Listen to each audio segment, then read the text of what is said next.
তো বন্ধুরা দেখো, এখানে আমি কিছু পিঠে বানিয়ে নিয়েছি, দেখতেই পাচ্ছ খুব সুন্দর সুন্দর পিঠে। তো চলো দেখিয়ে দিচ্ছি ভেতরটা কেমন এটার, যেহেতু আমার এক হাতে। এই দেখো ভেতরটা কিন্তু ঠিক এমন হয়েছে, এই দেখো, এই যে। তো এমন সুন্দর ভেতরটা, এত সুন্দর কালার হয়েছে কি করে, আর এটা কি করেই বা বানালাম সেটা তোমাদের দেখিয়ে দেবো। যদি দেখতে হয় ভিডিওটার সাথে থাকো আর দেখতে থাকো আমি কিভাবে এটা বানাচ্ছি, ঠিক আছে? তো চলো দেখা যাক কি কি লাগছে এর জন্য। বন্ধুরা, আম তেল পিঠে বানাতে গেলে আমাদের কি কি প্রয়োজন হবে চলো সরঞ্জাম বলে দিই। সবার প্রথমে দেখতে পাচ্ছি আমি এখানে দুটো আম নিয়ে নিয়েছি, নিয়ে নিয়েছি এক প্যাকেট সুজি, এখানে রয়েছে এক বাটি ময়দা, এখানে রয়েছে এক বাটি চিনি, এখানে রয়েছে একটা দুধের প্যাকেট, আর নিয়েছি আমি এখানে 4টে এলাচ। এই দেখো। তো চলো এগুলো সব আমি আগে গুছিয়ে নিই, তারপরে ফিরে আসছি। সবার প্রথমে যেটা কাজ সেটা হচ্ছে আমার এলাচটা সুন্দর করে গুঁড়ো করে নিতে হবে। আর দেখতে পাচ্ছ, আর এখানে আম দুটো আমি বেশ সুন্দর করে খোসা ছাড়িয়ে মিক্সিতে পেস্ট করে নেব, তারপরে কিন্তু আমি ব্যাটারটা গোলাবো। তো চলো এই কাজগুলো আগে কমপ্লিট করা যাক, তারপরে আবার ফিরে আসছি। ওকে, দেখো এটা পেস্ট করার পর একেবারে মনে হচ্ছে তাল গোলা, খুব সুন্দর পেস্ট হয়েছে। তো এই দেখো দুটো আমি কিন্তু বেশ অনেকটা হয়েছে, এই যে। তো চলো এবার কি করে আমি এটা গ্রেভিটা মাখছি সেটা কিন্তু দেখাবো। এখানে আমি আম পেস্ট করে নিয়ে নিয়েছি, এটাকে পুরো মনে হচ্ছে তালের গোলা। আর সাথে নিয়ে নিয়েছি দুধের প্যাকেট, এখানে রয়েছে ময়দা, এখানে রয়েছে চিনি, এখানে রয়েছে গোলমরিচ, না এটা গোলমরিচ না, এটা হচ্ছে এলাচ গুঁড়ো, ভুল করে গোলমরিচ বলে ফেলেছিলাম। আচ্ছা যাই হোক, এখানে রয়েছে সুজি, আর এটা হচ্ছে আমটা যে পেস্ট করেছিলাম সেটা ধোয়া একটু জল। তো চলো গ্রেভিটা কি করে বানাচ্ছি তোমাদের দেখিয়ে দিচ্ছি। তো আমি এখানে দিয়ে দিচ্ছি গোলমরিচ গুঁড়ো, এলাচ গুঁড়ো, আবার বলছি গোলমরিচ গুঁড়ো। বন্ধুরা তোমরা যেন ভুল করে খবরদার গোলমরিচ গুঁড়ো দিও না, একেবারে কিন্তু বাজে হয়ে যাবে, আমি ভুল করে বলে দিয়েছি। আর এখানে নিচ্ছে আমার দিদা, ওখান থেকে বলছি গোলমরিচ দিয়ে দিলাম।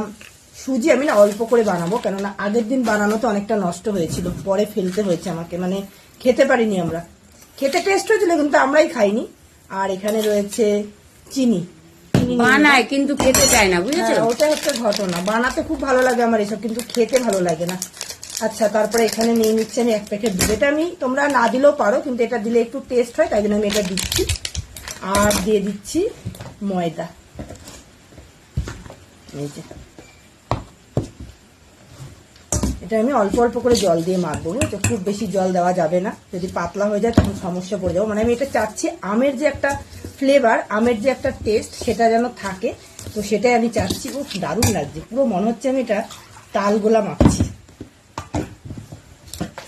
এটা যদি তোমাদের আমি তালগোলা বলে দিতাম না, আমটা না দেখিয়ে, তোমরা কিন্তু বিশ্বাস করতে বাধ্য হতে যে এটা বোধহয় আমি তালগোলাই করছি, কেননা কালারটা পুরো তালগোলার মতো লাগছে। ঠিকই তো ছিল, সামনে আনিস কেন? হ্যাঁ আচ্ছা ঠিক আছে। তো এই দেখো, বাহ এটা সুন্দর হচ্ছে কিন্তু, তাই না? দেখতে দেখতে খুব সুন্দর, খুব সুন্দর একটা কালার এসছে, মানে এতটা সুন্দর একটা কালার এসছে, মিষ্টি একটা কালার এসেছে। তো এই দেখো, আর একটু মনে হচ্ছে জল লাগবে। জল দেবো, কেন সুজিটা তো ফুলবে।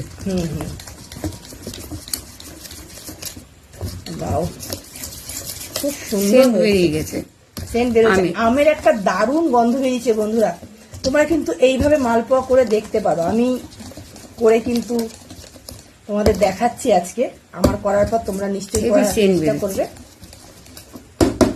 তো আমি এর মধ্যে আরেকটু জল দিচ্ছি, কেননা যেহেতু সুজিটা এখনো ফোলা বাকি আছে। তো এই দেখো,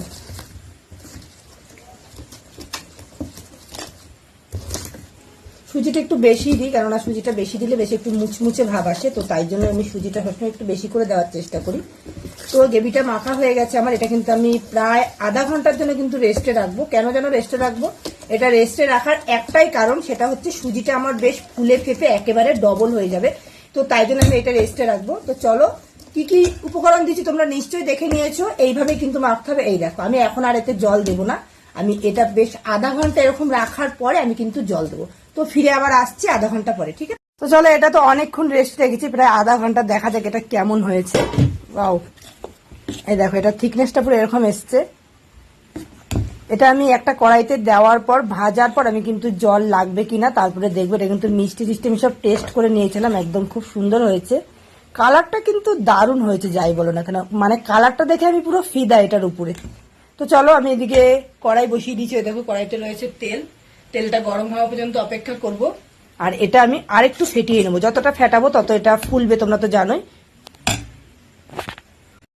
তো চলো তেল গরম হয়ে গেছে, প্রথমে একটা দিয়ে দেখি কেমন হয়।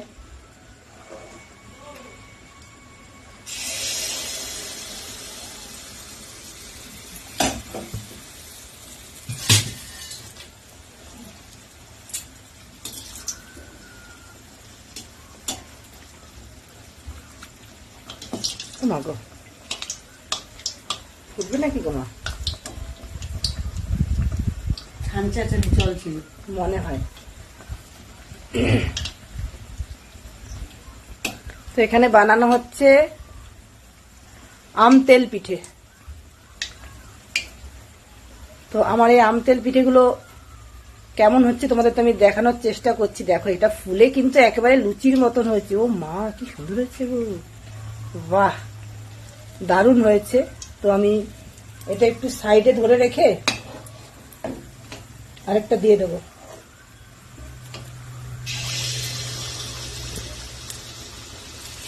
তেলটা একটু না বেশি দেওয়া হবে, তেলটা একটু কম দিলে ভালো হতো জানো, তাহলে বেশ একটু গোল গোল হতো। দেখো এটা কিন্তু আমার হাতার না সাহায্যে কিছু করতে হচ্ছে না, একাই উপর উঠছে ভেসে, দেখেছো? বাহ খুব সুন্দর হচ্ছে, সব ফুলছে জানো, মাখাটা ভালো হয়েছে। মানে এটা ফুলছে এর কারণ হচ্ছে আমার যে ব্যাটারটা গুলিয়েছি সেটা খুব সুন্দর ব্যাটার হয়েছে, যার জন্য এত সুন্দর ফুলছে।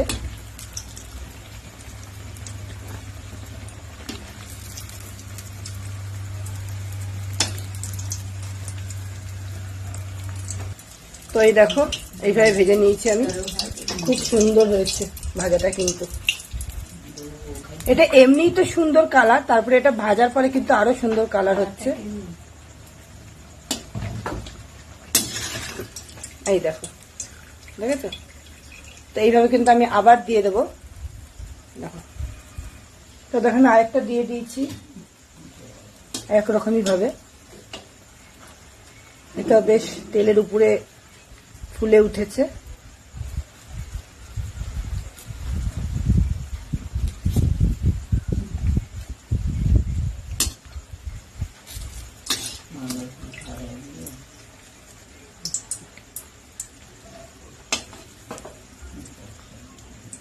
তো দেখো আমি একবারে 3টে করে দিয়ে দিয়েছি, খুব সুন্দর কিন্তু হচ্ছে এগুলো ভাজা, মানে আমি যেমনটা ভেবেছিলাম ঠিক তেমনটাই হচ্ছে, খুবই সুন্দর লাগছে।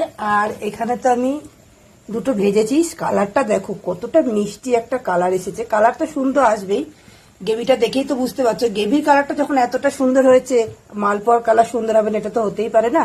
তো এই দেখো এখানে ভাজা হচ্ছে। তো চলো আমি কিন্তু এইভাবে সব মালপোয়াগুলো ভেজে নেব, তারপরে কিন্তু আবার আসছি। তো দেখো বন্ধুরা কেমন সুন্দর হয়েছে, একদম টপা টপা ফুলেছে কিন্তু। এই দেখো ওয়াও দারুন, কেমন লাগছে এটা দেখে? তোমাদের কি মনে হচ্ছে, খুব টেস্টি হবে কিনা বলো? তো এই যে থালায় অনেকগুলো ভেজে নিয়েছি, থালায় রেখে দিলাম তুলে আমি। এই দেখো তো এইভাবে কিন্তু আমি প্রত্যেকটা ভেজে নেব। তবে এটা কিন্তু ঠিক আমি যেমনটা ভেবেছিলাম তার থেকেও কিন্তু বেশি সুন্দর হয়েছে, দেখেই বুঝতে পারছো তোমরা। তো চলো এখানে আমি আরেকটা দিয়ে দেবো।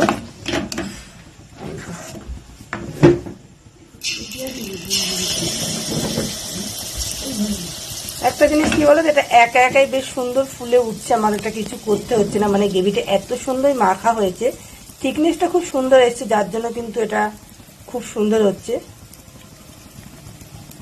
দেখো এটা নিজেই কিন্তু উঠে গেছে, এই দেখো। তো বন্ধুরা দেখো এই যে এখনো 3টে বাকি রয়েছে আমার, অতটুকু ব্যাটারে কিন্তু এতগুলো মালপোয়া হয়েছে। এবার ভেতরটা কেমন হয়েছে সেটারই দেখার পালা। তো এগুলো সব ভাজবো, আর এখানে এইটুকু বাকি রয়েছে। এই দেখো আমি একেবারে হাতায় কাচিয়ে তুলে রেখেছি, এইটুকু দিলেই কিন্তু হয়ে যাবে। তো বন্ধুরা দেখো আমি কিন্তু একেবারে এক থালা বানিয়ে নিয়েছি, দেখতেই পাচ্ছি। এবার ভেতরটা কেমন হয়েছে সেটারই দেখার পালা। তো চলো তোমাদের দেখিয়ে দেবো মালপোয়াগুলো দেখতে কেমন হয়েছে, সেটা কিন্তু তোমরা কমেন্টে অবশ্যই জানাবে। এটা কিন্তু দেখে খুব লোভনীয়ই লাগছে। এটা হচ্ছে কি আম মালপোয়া, তাই তো, তেল আম পিঠে। আজকে আমি এটা নাম দিলাম, আম দিয়ে যেহেতু করেছি তাই জন্য আমি তেল আম পিঠে নাম দিয়েছি। তো চলো এটার ভেতরটা কেমন হচ্ছে সেটা তোমাদের দেখিয়ে দেওয়া যাক। তো দেখো এখানে আমি তো একখানা মালপোয়া বানিয়ে নিয়েছি, প্রচন্ড কষ্ট হয়েছে গরমে। তো চলো দেখা যাক ভেতরটা কেমন হয়েছে এটার। ওয়াও, দেখো, ওফ, খুব সুন্দর হয়েছে। মানে এটা যে ভেতরে পুরো আমটা রয়েছে, যে আমটা পুরো বোঝাই যাচ্ছে, তোমরা দেখে বুঝতেই পারছো যে ভেতরে আমটা কেমন সুন্দর রয়েছে। তাহলে একটু খেয়ে দেখা যাক কেমন হয়েছে।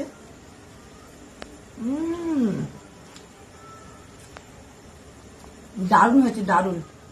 এটা সত্যি খুব টেস্ট হয়েছে গো।